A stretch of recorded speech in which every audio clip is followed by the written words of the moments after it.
गड़बड़ हुई है। कैपिटल गेन की क्लास रिकॉर्ड नहीं है, बच्चों को की गड़बड़ हुई। अब बच्चों ने याद भी नहीं दिलाया।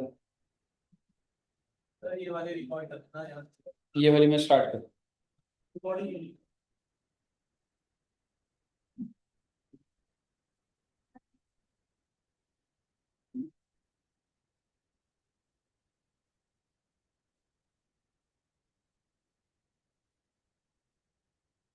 आप दीजिए, आपने बॉल खो दी बेटे, 1 लाख रुपीज की बॉल थी तो। हाँ, उसके अंदर गोल्ड की रिंग थी। खराब थे। हाँ सच्ची मैंने रखी थी संभाल के। सर अभी ये बताओ रखी कैसे ना सर किसको दी थी आपको किसको दी थी? मैंने उसमें रखी हुई थी वो गोल्डन बॉल। कैसे रखी कैसे ये बताओ सर। रखी कैसे मुझे मान लिया था रखी कैसे ये बताओ। वो नहीं बता सकता, पर वो बॉल 1 लाख रुपए की थी। अब आपको देने पड़ेंगे 1 लाख रुपए। हमें नहीं अंदर से बोल के बॉलिंग किसने करी थी? बॉलर की गलती होती है। तेरी बॉल पे छक्का मार दिया जी। स्टेडियम पार कर दिया तेरी बॉल पे। अच्छा है। प्यारी बॉडी लड़की नहीं सर वही हर्ष को मैंने मेहनत से मारे। सीएमए की नहीं ब्रो, कंसोलिडेशन सीएमए की नहीं।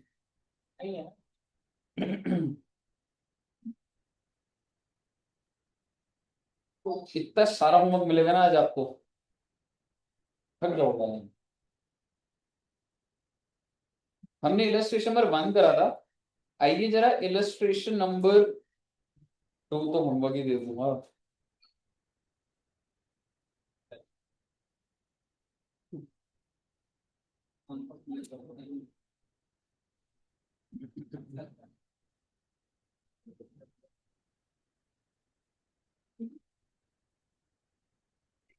चलिए, एक नए पैटर्न का क्वेश्चन, पहले इलस्ट्रेशन नंबर 4 बता रहा हूँ, फिर ऊपर के क्वेश्चन करेंगे और साथ साथ आपको होमवर्क दूंगा। ऐसा नहीं 2 क्लासेस में होमवर्क मिलेगा, स्ट्रक्चर वर्क मिलेगा। आइए, अच्छा एक बात बताओ, मान लो तुम जब भी एक कंपनी को खरीदते हो, अब आपको होल्डिंग को आपको बहुत अच्छे से समझ आता है कि डेट ऑफ एक्विजिशन पे खरीदा, तो एक बार देखिएगा जरा।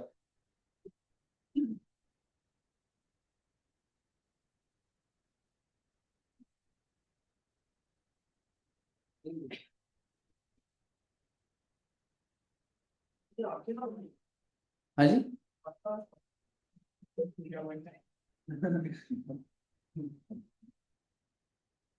चलिए, सपोज करिए आपने डेट ऑफ एक्विजिशन इधर है, और इस दिन तुमने 100 रुपए का एक्वायर करा, ठीक है, कॉस्ट ऑफ इन्वेस्टमेंट। और फिर तुम ये निकालते थे इक्विटी शेयर कैपिटल है 70। तो क्या आप मुझे बता सकते हो गुडविल कितने की आ जाएगी? 30। और फिर अब वो जो एओपी होता था ना, उसमें तुम प्री पोस्ट करते थे, होल्डिंग का भी शेयर आता था और एमआई का। तो आपकी बैलेंस शीट में जो भी आप बैलेंस शीट बनाते थे, मान लो 31 मार्च 25 की, मान लो एमआई आ रहा है 100 रुपए का, जिसके अंदर मैंने इक्विटी भी डाल दिया, प्री के प्रॉफिट, प्री के जनरल रिजर्व, पोस्ट के प्रॉफिट, पोस्ट के जनरल, यही तो होता था एमआई। अब आप मुझे बताइए, अगर 1 साल बाद from this date, I mean to say on 31st March 25 the MI balance is 100, and I am saying 31 March 26, अब 1 साल बीत गया और सब्सिडरी को लॉस हुआ है 80 रुपीज का। मैं कह रहा हूं सब्सिडरी को लॉस हुआ, तो एमआई को इस लॉस में हिस्सा मिलेगा या नहीं मिलेगा? मेरे कहने का मतलब है, मेरे कहने का मतलब, मैं थोड़ा और रिफाइंड वे में बोलता हूँ, सुनिएगा। 31 मार्च 25 को एमआई का बैलेंस कितना है बेटा? 100, जो कि बैलेंस शीट में दिख रहा हूँ। 31 मार्च 26 को जो एमआई का बैलेंस होगा, क्या वो हमेशा 100 रुपए रहेगा, या ड्यूरिंग द ईयर अगर और प्रॉफिट होते, मान लो 25-26 में, मान लो 100 रुपए और प्रॉफिट हुआ, 100 रुपए का प्रॉफिट है, एंड मान लीजिए M I is how much, 20%, तो कितना एमआई का और प्रॉफिट हो जाएगा? 100 तो पहले ही था, 20 और हो गया, नाउ एमआई स्टैंड्स एट 120। यही तो मतलब है ना, ऐसा ही है ना जिंदगी में। एमआई एक लायबिलिटी है। जब 31 मार्च का बना रहा हूं तो मुझे दिख रहा है कि भाई इसका इक्विटी शेयर कैपिटल इस दिन, इसका पीएनएल इस दिन, और इसका जनरल रिजर्व इस दिन। कितने रुपए था? 100 रुपए। अब एक साल के अंदर 100 रुपए का और प्रॉफिट हुआ, तो कैपिटल प्लस पीएनएल वो सब तो था ही, और 100 का 20% और, तो एमआई 120 हो गया। ये मानते हैं आप? अब आप मुझे बताइए, 31 मार्च 27 को अगर मैं आपको बोलूं कि मुझे 100 रुपए का नुकसान हो गया, अब एमआई कितना हो जाएगा? एमआई कितना हो जाएगा? 120 पे तो ऑलरेडी था, 100 का नुकसान हुआ, तो इसमें से एमआई का कितना? 20%, दैट इज 20। तो now MI will come at 100 हो गया। 31 मार्च 28, 400 का नुकसान, एमआई 400 का 20% करोगी, 80। 80 खा जाएगा, और सिर्फ कितना रह जाएगा फिर? 20 रह गया ये, 20 रह गया ये। 31 मार्च 29, 200 का नुकसान। Exactly, so now M I is how much? Minus. ऐसा नहीं, एम आई मिल जाएगा, इससे नीचे नहीं जाएगा। तो सर ये जो -20 का हिस्सा है, जो नुकसान है, कौन उठाएगा? होल्डिंग उठाएगा। क्योंकि आप सोच के देखिए, होल्डिंग जो होती है, होल्डिंग का भी तो ऐसा होता है ना कि मेरा प्रॉफिट और सब्सिडरी का प्रॉफिट। मैं वो सब बातें नहीं करूंगा, वो आंसर के साथ आपको दिखाऊंगा, बट आप ये समझिए कि अगर ये टोटल 200 रुपए है, आप समझिए, तो इसमें होल्डिंग का कितना नुकसान है? कहने से holding 80%, that mean 160 belongs to holding, and how much belongs to MI? Technically 40। 200 के नुकसान का यही है ना। बट क्या एमआई 40 लेने को रेडी है? एमआई सिर्फ और सिर्फ कितना लेने को रेडी है? तो ये जो और जो 20 है जो नहीं गया, वो होल्डिंग के जिम में जुड़ जाएगा, और होल्डिंग को -180 का नुकसान उठाना पड़ जाएगा। यानी कि जो तुम बैलेंस शीट में जो पोस्ट का है, जो भी एक सारा पोस्ट ही है, ये पोस्ट नहीं है सारा, एक्वायर तो कब का हो गया आपका। तो जो मेरे को सिर्फ सब्सिडरी का 160 का नुकसान उठाना था, मेरे को कितना उठाना पड़ेगा? दोबारा से नुकसान हो गया 100 रुपए का। एमआई तो ऑलरेडी नील है जी। आप मुझे बताइए, होल्डिंग अपना हिस्सा कितना? 80 का नुकसान, और कितना उठाएगा? होल्डिंग ने हिसाब रख लिया कि एमआई को कितना फेवर कर चुका हूं मैं, कितने रुपए? 40। 20 in this year and 20 in earlier year, उसके शेयर का लॉस जो कि होल्डिंग ने उठाया। यहां तक क्लियर है? पहले नेक्स्ट ईयर में 300 का प्रॉफिट है, तो आप सबसे पहले समझिए होल्डिंग को कितना प्रॉफिट जाएगा। पहले तो 300 का कितना? 80%, दैट इज 240, सिंपल। और एमआई का कितना हो जाएगा? 60। 60 थोड़ा दे दूंगा उसको। एग्जैक्टली, -40, जो कि ये 40 रखेगा अपने पास, और एमआई का बैलेंस आएगा 20। सीधी सी बात है। अगर मैं इसको थ्योरेटिकली अब बोलूं, और हम क्वेश्चन देखेंगे, अब बात इतनी सी है, in case of losses MI का क्लेम तो कम होता जाएगा, it can be reduce, but up to what amount? Zero. MI balance can not have a negative balance. अगर वो नेगेटिव जा रहा होगा, तो वो पोर्शन किसको बेयर करना पड़ेगा? होल्डिंग। एंड इन फ्यूचर जब गेन्स होंगे, तो पहले जो भी होल्डिंग ने उसको फायदा दिया, पहले उससे उसका वो क्लेम लिया जाएगा, फिर उसके बाद एमआई के अंदर एंट्री डलनी स्टार्ट। ये सब क्लियर है आपको? इसी पॉइंट के ऊपर हमारी एक इलस्ट्रेशन है, मैं रीड कराऊंगा आपको, ध्यान से देखिएगा, ठीक है? फॉर्मेट थोड़ा सा अजीब सा है, ठीक है, लेकिन एक बार ध्यान से पहले पढ़ते हैं, और साथ साथ लिख भी लेंगे, इसको सॉल्व करेंगे हम लोग, ठीक है? ए limited acquired 70% equity share of B Limited on 1/4/2001 at a cost of 10 lakhs। बहुत ध्यान से अपने रजिस्टर में लिखिए होल्डिंग का नाम, होल्डिंग का नाम लिख दीजिए, ए लिमिटेड सब्सिडरी का नाम, B limited, cost of investment 10 lakhs, percentage acquisition 70%। कितनी सारा डेटा निकल रहा है बेटे एक ही लाइन के अंदर। पहले तो ये लिखिएगा,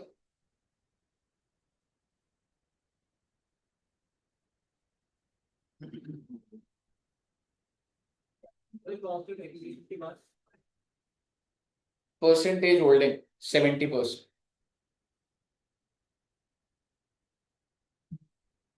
डेट ऑफ एक्विजिशन भी लिख लो, 1/4/2021 मान लेना बेटा, ठीक है, 1/4/2021 मान लीजिएगा please. Can you tell me on 1/4/21 what is the investment you made? 10 lakhs, ठीक है, और आपको क्या मिला वो तो अभी मुझे नहीं पता ना, मैं गुडविल और वो कहां से निकाल दूंगा। अगली लाइन पढ़ते, when B limited है इक्विटी शेयर कैपिटल 10 लाख। अच्छा जी, बी का टोटल कैपिटल कितना है? तो 10 लाख का तुम कितना परसेंट मिला? तो 7 लाख तुम्हारे तुम गया। दूसरी बात, and reserves and surplus of 80,000। Can you just in your rough calculation tell me goodwill or capital reserve? Look, you acquired on 1/4, you paid 10 lakhs. How much you receive? 10 lakh का 70% and 80,000 का 70%। Sir बोल रहा हूँ? हाँ जी, हाँ ठीक है, तो गुडविल है capital reserve? Because you have paid more. How much? 2,44,000। Please एक वर्किंग नोट बना लीजिए, सीओसी लिख दीजिए, cost of investment 10 lakh less equity share capital 10 lakh का 70% less PNL reserves and surplus 80,000 का 70, the difference will be 2,44,000 goodwill.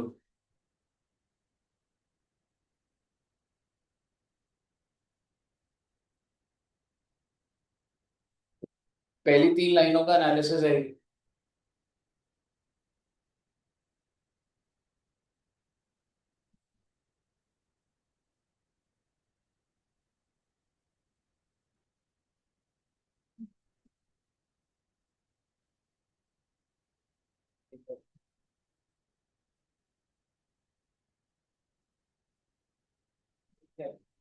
On 1/4/21 your cost of investment is 10 lakh,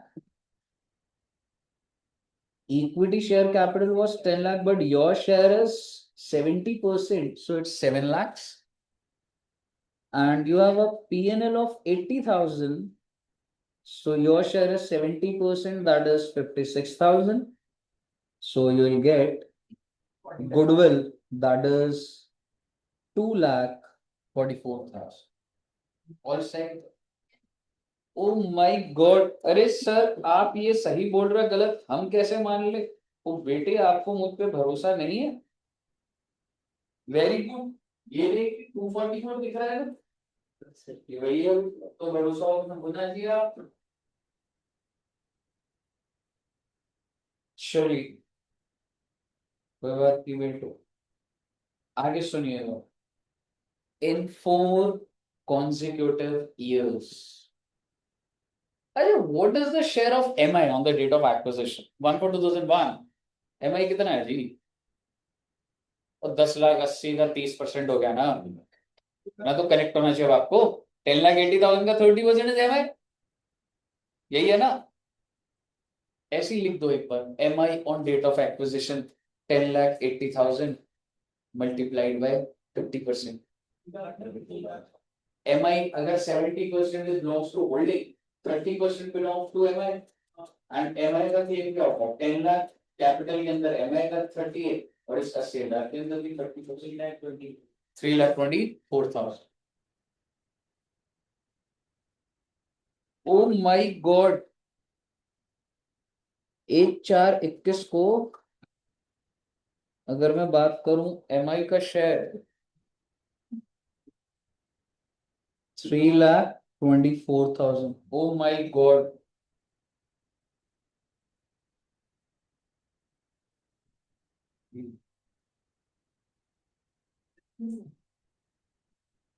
यहां तक clear है? और वो आगे की क्या बात कर रहे हैं? In the 4 consecutive years B Limited fared badly and suffered losses of 2.5 lakh. पहले साल में कितने का नुकसान हुआ बच्चे? उससे अगले में फिर 5 और फिर 1 भी। स्टेप बाय स्टेप चलेंगे। 2.5 लाख आप बता सकते हैं कौन से साल का नुकसान हुआ? नहीं, 21 में, बिकॉज 1421 था। ठीक है, 21-22 में कितने का नुकसान? So what do you think, 2.5 lakh में से क्या सारा का सारा एमआई को बिलोंग करता है? एमआई को कितना लॉस बिलोंग करता है? 30%, बिकॉज एमआई इज 30%। तो क्या आप मुझे बता सकते हैं कितना आ जाएगा? और होल्डिंग का पोस्ट में शेयर, ए पोस्ट का तो अब स्टार्ट होगा ना, जब तुमने एक्वायर करा तब थोड़ा सा सब्सिडी के अंदर पोस्ट का शेयर हो जाता है। समझ लो मैं क्या बोल रहा हूं आपको? पोस्ट का शेयर इसका कितना हो जाएगा?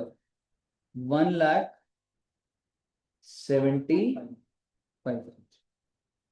because for the entire year the losses are 2,50,000, MI share is 75,000 and holding share is 170. Definitely that's a post acquisition के बाद के प्रॉफिट। कनेक्टेड है ना? जस्ट मैं आपसे ऐसे ही पूछ रहा हूं, what is MI balance now if I से ऑन 31st March 22? ओके, आप मुझे बताइए, क्लियर है? अच्छा जी, अगले साल 22-23 कितने का नुकसान था? 4 लाख। 4 लाख था ना? 4 लाख।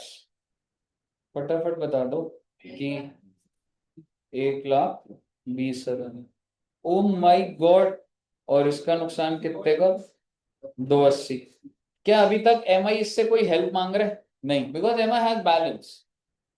Okay, 249 minus 120, 1,29,000। ठीक है, और इसका टोटल वोटल करना कर भी सकते हैं, मैं तो आपको फॉर्मेट दिखाऊंगा, मैं तो सिर्फ लॉजिक सिखा रहा हूं। तो इसका मतलब 31 मार्च 23 को 1,29,000 का बैलेंस। और अगर मैं हेल्प के नाम पे कुछ बोलूं, क्या अभी तक होल्डिंग ने कोई हेल्प करी? नहीं सर, कोई हेल्प नहीं करी। ओके, 23-24 में क्या आप मुझे लॉस बता सकते हैं? 5 लाख। 5 लाख का कितना? 30%। ओ माई गॉड। और सर अगर मैंने 1.5 लाख यहाँ कर दिया तो ये कितना आ जाएगा सर? पहले 1.5 लाख और इसका कितना हो जाएगा? 3,50,000। और अगर ऐसा कर दिया तो ये तो -31,000 हो जाएगा। तो सर इसको तो 31,000 की हेल्प चाहिए, तो हेल्प दिला दी मैंने वहां पे माइनस करके। और यहाँ क्या कर दूंगा? 31,000 प्लस। फॉर्मेट फॉर्मेट देख लेंगे रे। -31 है तो वहां से उसको हेल्प लेनी पड़ेगी। दोनों तरफ लिखना पड़ेगा। हाँ, मतलब ये सिर्फ समझाने का तरीका है। तो तेरा बेसिकली एमआई क्या हो गया? नील। और ये वाला होल्डिंग ने सिर्फ अपना हिस्सा नहीं लिया, 31 एमआई का भी। मैं ये समझाना चाहता। मतलब बेसिकली उसने उसका लॉस ले लिया ना। Exactly.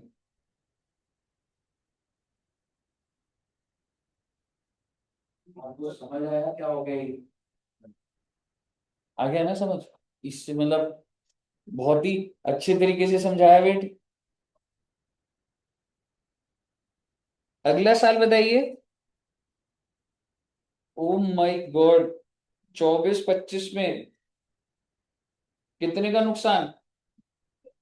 O my God, 1.2 lakhs। लेकिन लिखना पड़ेगा क्योंकि अपने को हिसाब बनाना पड़ता है बेटे।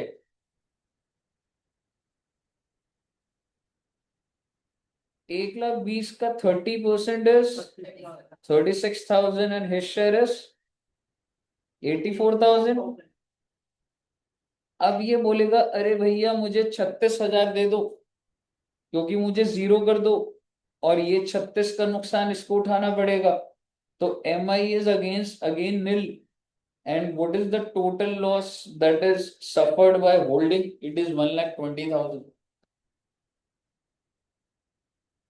अब आप मुझे बता दो होल्डिंग ने मदद कितने की करी। हाँ, एक तो ये वाला अमाउंट, राइट। हाँ, भूलेंगे नहीं बेटे इस अमाउंट को। अगला साल कौन सा आएगा? अच्छा जी, 25-26। अब जरा पढ़ना शुरू करेंगे। Thereafter in 25-26, B Limited experienced a turnaround and registered an annual profit of 50,000। 50,000 में से MI का शेयर कितना? उसको थोड़ा ना दूंगा मैं, पहले बोलूंगा 57 में से 15 की रिकवरी होगी। समझ रहे हो? अभी सुनते जाइएगा फिर बना लेंगे। 57 में से 15 की रिकवरी हो जाएगी, उसको प्रॉफिट दूंगा ही नहीं, MI का बैलेंस अभी भी नील ही रहेगा, सारा मैं ले लूंगा। फिर अगले 2 साल में, in the next 2 year, annual profit 1 lakh. 1 lakh में MI का कितना? 30,000 दूंगा उसको? नहीं दूंगा, रख लूंगा ये। MI का बैलेंस इस साल के बाद भी 0 ही होगा। और लास्ट में कितना है? 150। 150 का 30%, 45,000। 45 में से जितना 57 की शॉर्टेज है उतनी हो जाएगी, बाकी MI का बैलेंस आ गया। सेट है कहानी। आइए बनाते हैं। हालांकि मैंने जो आपको ये जो फॉर्मेट सिखाया ये करेक्ट फॉर्मेट नहीं है, बड़े लॉजिक कनेक्ट हो गया बस आप। ठीक है बच्चे, अब आप मुझे बताइए नेक्स्ट ईयर कौन सा था? कितने रुपए लॉस? 50,000। ठीक है, तो अब मतलब इसको ना, मैं फॉर्मेट तो ऐसा है नहीं, तो ऐसा करते हैं पहले डाल देते हैं। चलो, इसका हो गया 15,000, इसका हो गया 35,000। लेकिन फिर उसको बोलूंगा चल भाई तेरे को 15 ना मिलने के, ये 15 इसी के हो जाएंगे। और एक ना बैलेंस होता है, समझ रहे हो? यानी कि 57 में से कितने मैंने ले लिए उससे? 15। सो हाउ मच? 42,000 का सारा फॉर्मेट में किसी बैच में नहीं बनाता बेटे, आप सभी बच्चे अच्छे हो इसलिए आपके लिए बना के दे रहा हूँ। थैंक यू बोलो बेटे। बोला ही नहीं बेटे, आगे का खुद करेंगे। बोला था थैंक यू?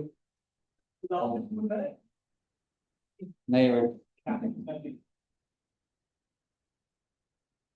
26-27 में कितने का? 1 लाख। ओ माई गॉड, 1 लाख रुपए। अब क्या करूं? पहले तो 30,000 दे दूंगा, फिर 70,000 दूंगा, फिर बोलूंगा चल भाई 30,000 वापस दे दे, और फिर दोबारा MI नील हो जाएगा। और 30,000 अगर और आ गए तो अब तो सिर्फ 12 की रिकवरी रह गई। और उससे अगले साल में क्या है जी? ओ माई गॉड, 1.5 लाख का 30%, 45, जिसमें से कितने ले लूंगा? 12। तो कितने इसको दे दूं अभी भी? 45,000 माइनस 12,000,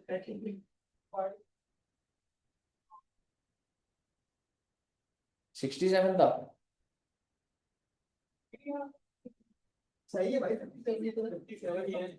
मैं बोलने वाला था गुड सिर्फ आप ही हो जिसने निकाला है ये, पर सही आप ही हो जिसका गलत है। 1.5 लाख में से इसका मतलब क्या 33,000 आ जाएगा इधर? 12 खत्म कर दूंगा तो 33। पूरा लिख देते हैं यार, एक सेकंड। ठीक है, पहले तो 1.5 लाख में से 45 इसका, और 1,05,000 इसका। फिर बोलूंगा भाई 12,000 दे दे और इसको दे दे, तो तेरा बैलेंस क्या हो जाएगा? 33,000, और इसका बैलेंस हो जाएगा। तो ये बेटी, क्या आपको समझ आ गया एकदम? Very very very good.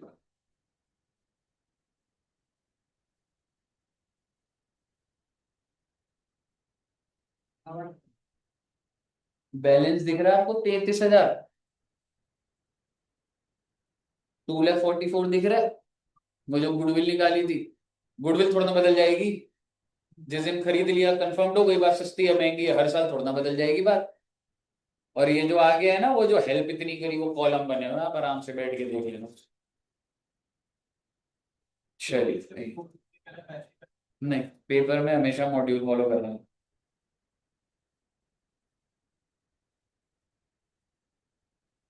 अब मैं आपको एक अच्छा क्वेश्चन कराने जा रहा हूँ, दिमाग लगेगा आपको।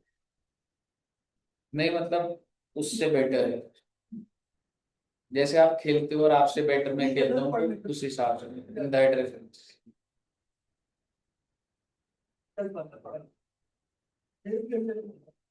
चलिए, illustration number 3। X Limited acquires 70% share of Z Limited। Please अपने रजिस्टर में लिख दीजिए होल्डिंग का नाम। होल्डिंग का नाम क्या है? X। एंड सब्सिडरी का Z। एंड परसेंटेज एक्विजिशन लिख दीजिए। जब आपको हमेशा क्वेश्चन ऐसे ही स्टार्ट करना हो। नाउ डेट ऑफ एक्विजिशन, हाँ लिख दो 31 मार्च 2021, या एक जो मर्जी ले लो आप। 31 मार्च 21 ले लेते हैं जी, 31 मार्च 21 ले लो जी। And please tell me the cost of investment. 70 lakhs, 70 lakh रुपए जेब से निकाले हैं आपने। Very good. The following information is available from the balance sheet of Z limited. अच्छा जी, जेड लिमिटेड मतलब सब्सिडरी, और उसकी इंफॉर्मेशन दी हुई है। क्या मुझे बता सकते हैं क्या क्या दिया हुआ है? पीपीई, इन्वेस्टमेंट कह सकता हूँ, एसेट्स दिए हुए हैं और लाइबिलिटीज भी दी हुई है। फिर उसके बाद उनका रिवैल्यूएशन का इम्पैक्ट दिया हुआ है कि मतलब रिवैल्यू हो गए हैं। वो वाली एडजस्टमेंट नहीं है जो आप सोच रहे हो कि रिवैल्यूएशन होगा, वो नहीं है। ठीक है, रिवैल्यूएशन दे रखा। आगे देखते हैं। जेड, ठीक है, प्रॉपर्टी प्लांट बढ़ जाएगा, ये हो जाएगा, ठीक है। जेड लिमिटेड यानी कि subsidiary declared and paid 20% on it's equity share on 31 मार्च 2000, यानी कि जिस दिन आपने एक्वायर करा है उसी दिन डिविडेंड पे हुआ है। कितने परसेंट बता सकते हैं? 20%। फेस वैल्यू बता सकते हैं? हाँ, तो एक बार जरा ये डेटा भी लिख लो। ऑन 31 मार्च 2021, 31 मार्च 2021 को dividend rate 20%, dividend rate 20%, face value 10, face value 10। तो क्या आप मुझे डिविडेंड पर शेयर बता सकते हैं? 2 रुपए। वेरी गुड, 2 रुपए, बहुत अच्छे। टोटल डिविडेंड बता सकते हैं? एक शेयर में तो बता दिया आपने, 2। टोटल शेयर मैं ये कह रहा हूँ, मैं तुम्हें ये कह रहा हूँ, पर शेयर 2 रुपए दिए। टोटल शेयर कितने हैं सेट?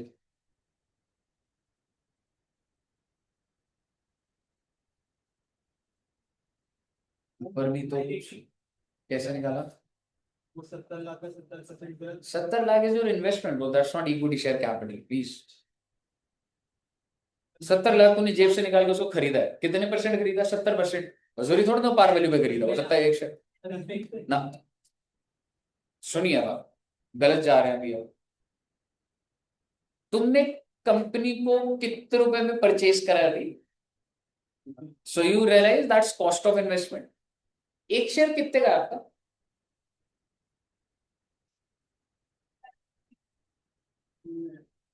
हम्म, ये डेटा पढ़ के बताओ कितने का पड़ा आपको।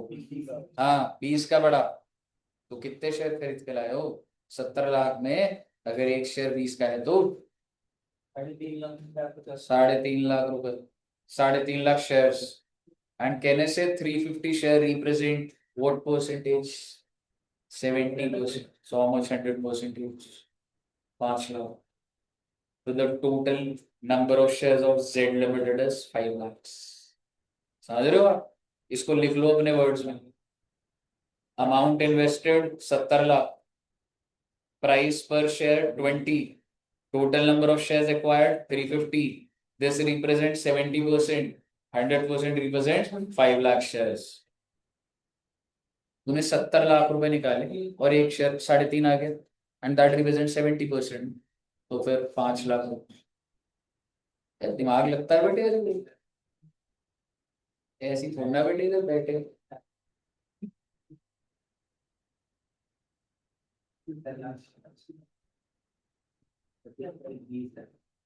ओ माय गॉड, यानी कि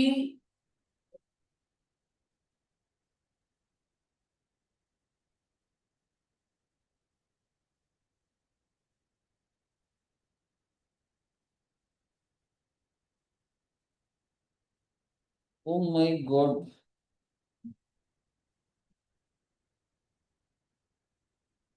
यानी कि ये जो 31 मार्च 2021 को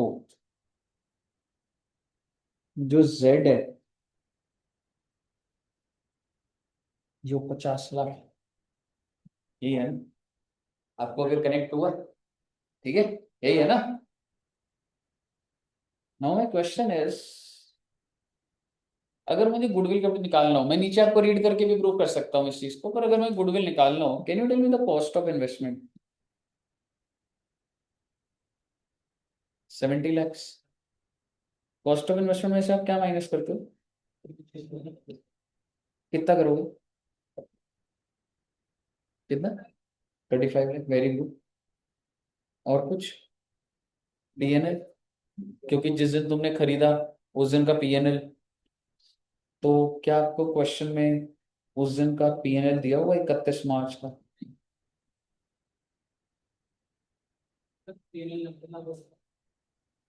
कैसे निकालोगे? Exactly, and that's not PNL, that's equity plus PNL. अभी तेरा अमाउंट सही है नहीं है पता नहीं, बट अब समझिए, क्या मेरे को, अब अगर मुझे चाहिए कि 31 मार्च को जब मैंने कंपनी खरीदी तो 50 लाख का 70% मेरा, पर उस दिन जब मैंने खरीदा उस दिन प्रॉफिट कितना? क्या आपको प्रॉफिट का डेटा दे रखा है? ये जो जेड लिमिटेड है, क्यों, जब आप कंपनी को खरीदते हो, कैपिटल के मालिक आप होते हो, प्रॉफिट के मालिक नहीं होते। प्रॉफिट कितना आपको बैलेंस शीट दे रखी है? दे ही नहीं रखी। तो आपके पास एक ही ऑप्शन रह जाता है, एसेट माइनस लायबिलिटी। मेरे कहने का मतलब है, अगर मैं इसके ये एसेट्स का टोटल कर दूं और लायबिलिटीज माइनस कर दूं, क्या वो कैपिटल प्लस प्रॉफिट नहीं आ जाएगा? समझ रहे हो आप? तो अब मेरा नेक्स्ट स्टेप क्या होगा कि मुझे, सर कैपिटल तो मुझे पता है, आप समझिए, it's not about just capital, capital तो मुझे पता लग गया 50 लाख, मुझे प्रॉफिट नहीं पता लग रहा।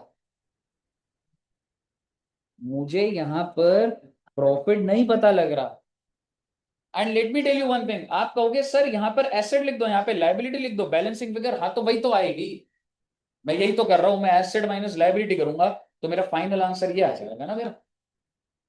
अब मुद्दे की बात ये है कि एसेट कितने के हैं, PPE 120 lakhs, shall take it 120 lakhs, और 120 लैक्स का 120%। प्रॉपर्टी प्लांट, तो इन्हें एक्चुअल वर्थ निकालूंगा उस दिन की, तो वो 20% ज्यादा है, तो मैं एसेट, नेट एसेट की वर्थ जो आएगी वो ज्यादा है। Exactly 144। Investments 55 multiplied by 90%, because that's reduced by 10%. Current assets से माइनस लोन्स एंड एडवांस क्या होता है? अच्छा, लोन्स एंड क्या होते हैं बच्चे? लाइबिलिटी और एसेट, एसेट है। सो +15 -90 -50। अरे सर आप क्या बोल रहे हो, ओ बेटे लोन है बेटे वर्किंग, आप क्या दिक्कत वाली बात है? ये PP, investment, current asset, loans, total asset minus liability, ये आपकी इक्विटी है, नेटवर्थ आ गई 138.5। इसके अंदर आपका कैपिटल भी है, वो जो 50 लाख है, और बाकी सारा का सारा प्रॉफिट हो गया आपका, वो सारा का सारा। और आपको 138.5 का सारा थोड़ा मिल जाएगा, 70% मालिक हो आप, 138.5 का 70%, दैट्स 96.9। तो ये मिला आपको, पहले बना लीजिए आप इसको आराम से।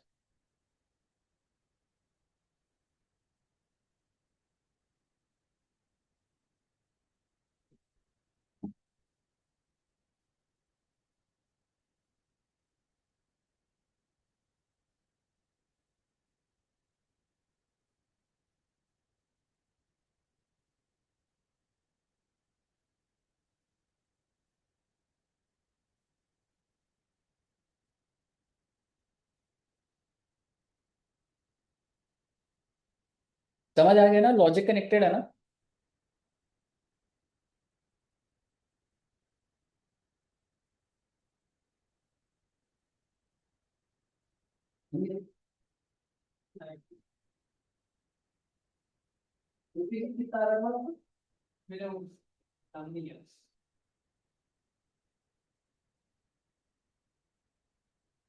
सब बच्चे 96.95 पर आ गए हैं।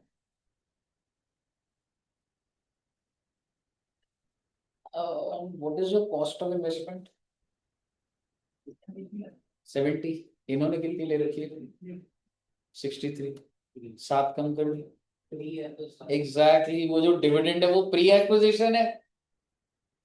जिस दिन तुमने खरीदा उसी दिन डिविडेंड मिला। तुम्हारे पास कितने शेयर? 3.5 लाख। कितने रुपए? 2 रुपए। 7 लाख रुपए का डिविडेंड मिला आपको। And that's pre.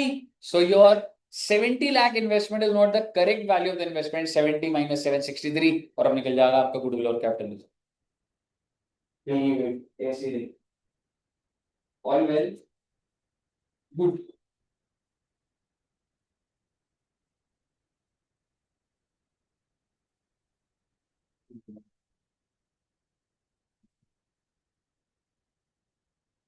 शिव जी का आ गया? हो गया? हाँ।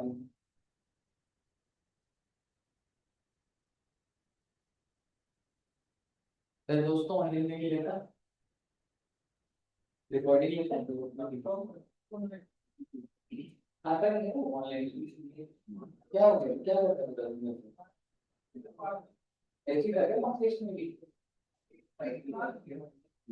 वो खराब है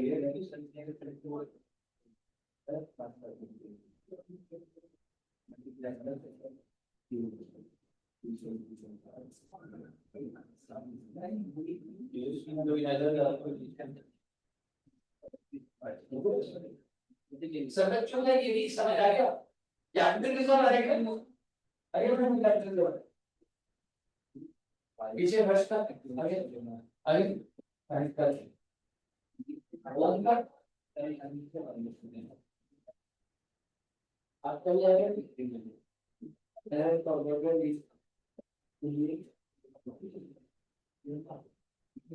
Neuma. You remember the stand? Little good. You understand only this. That's why I have to teach and by that I am watching videos.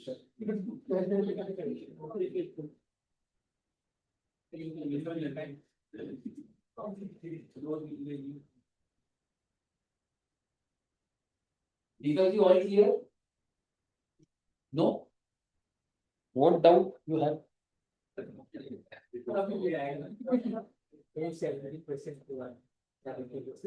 70%।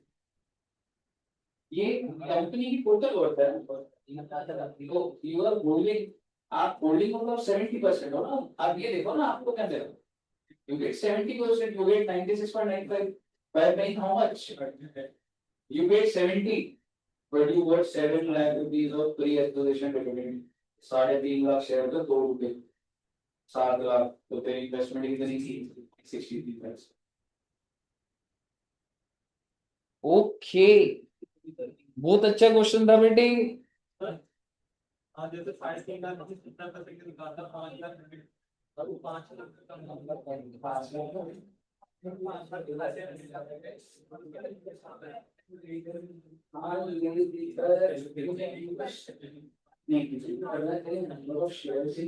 अच्छा वो 5 लाख लास्ट लाइन समझ आ रही है बच्चों? Dividend received is a pre-acquisition, hence it is reduced from the cost of investment. All clear till here? अब जरा मैं आपके साथ ना इलस्ट्रेशन वाइज बात करता हूं। इलस्ट्रेशन नंबर 1 हमने कर ली थी। इलस्ट्रेशन नंबर 2 हो गया? नहीं हुआ। Homework, illustration 2 homework.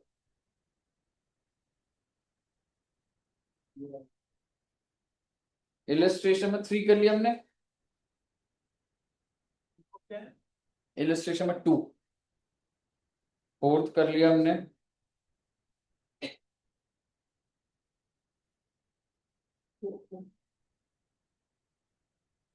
ये छोड़ दीजिए अभी, छोटे बच्चे।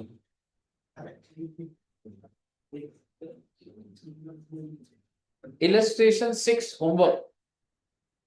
ओ माय गॉड,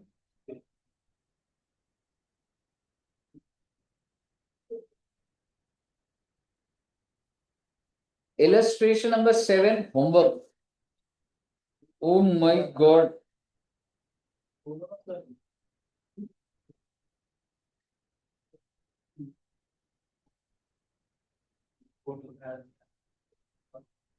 एट दे सकता हूँ बट अभी नेक्स्ट क्लास ले लूंगा।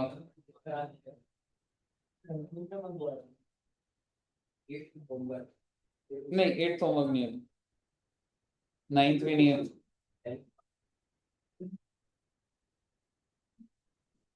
Illustration number 10 homework. 10th homework. Illustration number 11 homework. Oh my God, Virat and Anushka.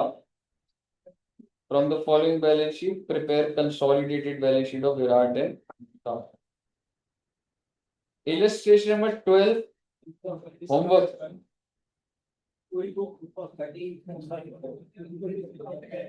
आपको क्या फर्क पड़ रहा बोलने में ना आपने ये करने ना कुछ बुक करनी। Illustration number 13 homework. सर क्या ये illustration 13 homework.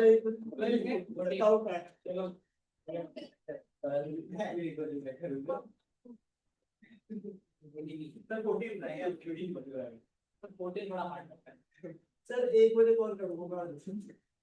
Illustration number 14 homework. बड़ा हार्ड है। सर ये बता दो कौन कौन से नहीं है। इलस्ट्रेशन नंबर 15 ये हो चुका है, मैंने करवाया है आपने। आधे से ज्यादा क्वेश्चन तो मैं ही करवा देता हूँ, 2-3 होमवर्क दे दो हालत खराब हो जाए। 16 मत करिए, चलिए मैं करा दूंगा अगली क्लास में।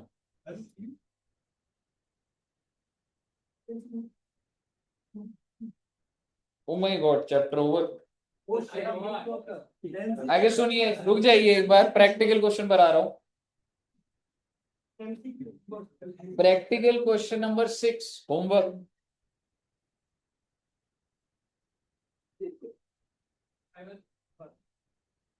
चलिए आप बोल रहे तो ले लीजिए। Question number 7 homework. Question number 8 exactly आपने बोला करा दिया, लेकिन अगर आप स्क्रीन पे देखें तो एकदम बहुत सिंपल वाला है वो जो पहले वाला। Question number 8 homework. सर इतने सारे क्वेश्चन, हम छोटे छोटे बच्चे, ठीक है बेटे और नहीं दूंगा, आप छोटे बच्चों आपने बोल दिया। 1 मिनट रुक जाओ वैसे।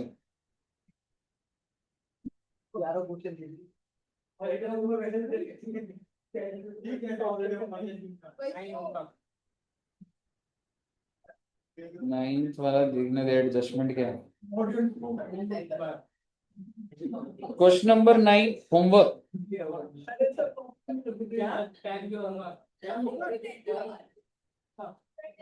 नहीं, 10 में बोनस का पॉइंट है वो मैंने नहीं करा बस। नहीं, 4-5 क्वेश्चन है जो मैंने भी आपको नहीं करा है। अब मैं आपको एक चीज बताता हूँ, अगर आपने एक्चुअल में सही से समझा हुआ है तो ऐसा हो सकता है कि आपके क्वेश्चन हो जाए, ठीक है। एक चीज और बता देता हूँ, आपने देखा था इलस्ट्रेशन नंबर 1 से पहले एग्जाम्पल्स टेस्ट आता था, वो भी होमवर्क है।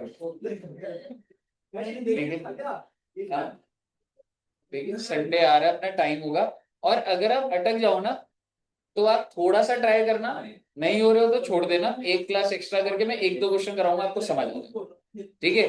तो ऐसा हो सकता है कि सारे हो जाएंगे, ठीक है। वैसे तो सारे हो जाएंगे क्योंकि नॉलेज बेस वही है, लेकिन अगर आप अटक जाओ तो छोड़ देना, और फिर आप मुझे बता देना। इसका मतलब ये नहीं है कि आप एकदम ही अटक जाओ और बोलते सर आप ही करा दो, ठीक है, ट्राई कर लेना है, डिपेंड करता है कौन बच्चा बोलेगा।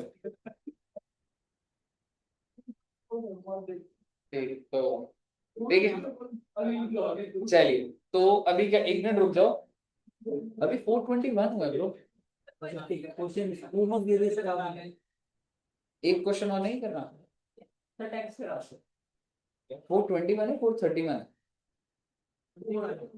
एक क्वेश्चन करवा सकते हैं। नहीं सर अब नहीं नहीं, होमवर्क भी तो करना है होमवर्क भी करना है इसलिए घर जल्दी जा रहे हो। चलिए तो इतना रखते हैं वैसे, ठीक है। कंसोलिडेशन नेक्स्ट क्लास में खत्म हो जाएगा, लेकिन अगर वो दिक्कत रही, ऐसा हो सकता है कि लंबी क्लास 3-4 घंटे की करके प्रैक्टिस और वो करके करो, ठीक है। लेकिन नेक्स्ट क्लास में मैं खत्म करना है, हो सकता है मैं चाहे टैक्स ना लूं ट्यूसडे 3-3.5 घंटा कंसोलिडेशन, क्योंकि कैपिटल गेन तो चल नहीं है विलंब, कंसोलिडेशन खत्म करूंगा बेटा, आपका टेस्ट है ना क्योंकि। चलिए okay, thank you very much, bye bye.